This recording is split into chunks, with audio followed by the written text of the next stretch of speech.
Standard 2.4, average rate of change. What do you want them to do, Ms. Gilchrist? Write it at the top of your paper right now. No, seriously, do it. Here's our PKN.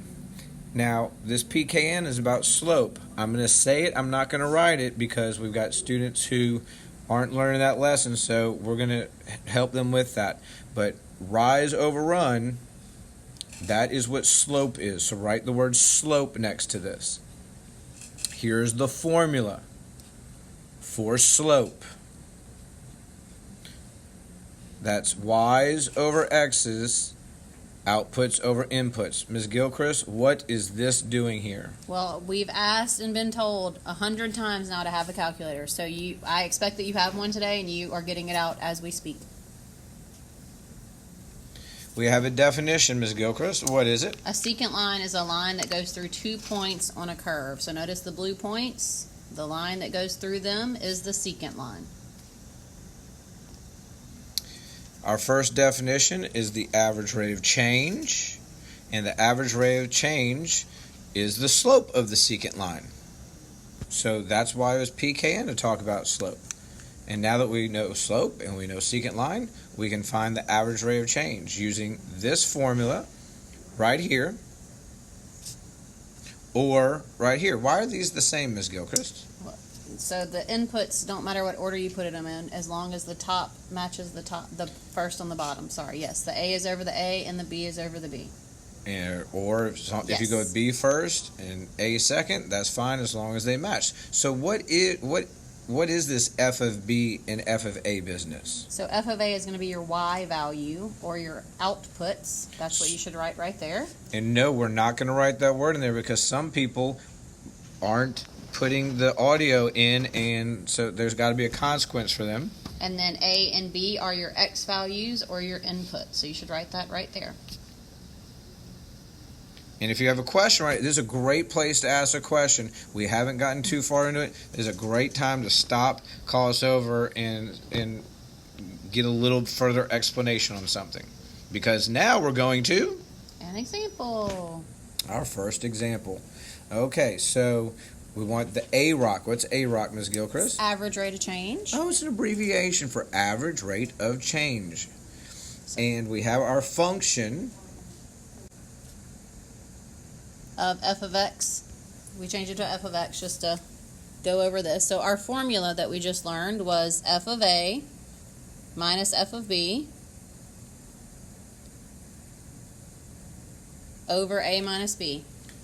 So let's identify what is the A minus B. Well, those are my inputs, and that is what this is saying. This is the interval, this interval notation.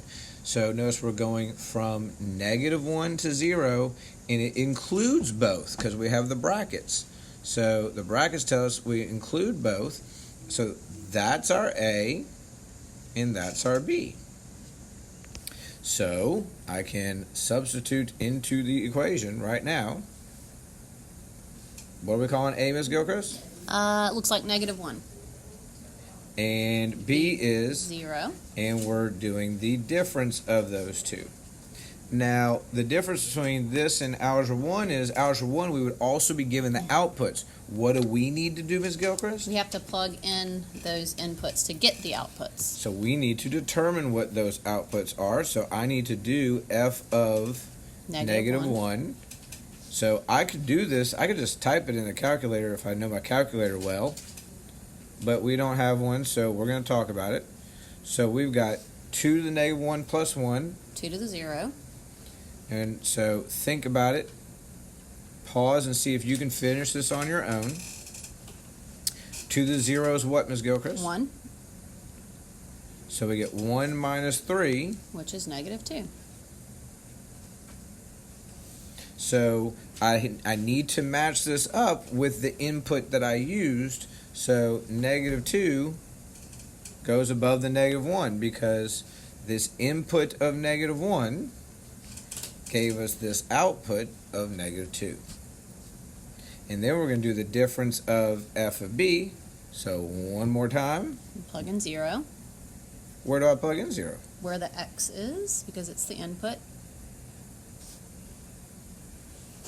And we get 2 minus 3, which is negative 1.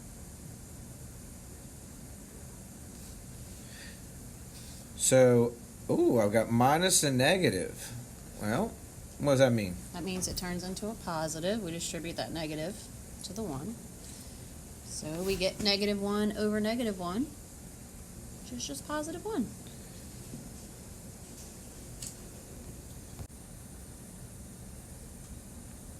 So, Ms. Gilchrist, let's look at what we did on the find the average rate of change. Let's see what it would look like on a graph. So on a graph, we got our asymptote, we got our exponential growth functions growing away from the asymptote. And so what we have is we've got these 2 points, right? Mm-hmm. Which is what? 0, negative 1 right here. Yep. And negative 1, negative 2. And here's our secant line. And our secant line has a slope of 1, which we can see right here. We'll go up 1 over 1. This wouldn't be steep, wouldn't be non-steep.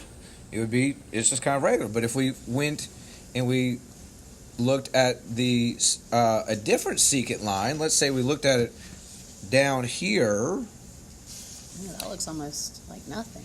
That would be pretty flat. Yep. And if we looked at points maybe further on to the right, now all of a sudden it's really steep. So that kind of gives you the concept of what we're doing when we're finding the AROC average rate of change. All right, I want you to answer these questions. So write them down and bring me your notes and a highlighter when you get done. Because we're going to ask you one or all of these things, just so you know. So we're going to ask you which part of this are the outputs, which part are the inputs. We're going to ask you what's wrong with this one right here. There's something wrong. And then let's see. We're fine with you using your calculator, but you need to be able to determine what f of negative 3 is. We're looking forward to seeing you after you finish your notes. Sorry. Adios. Go Tigers.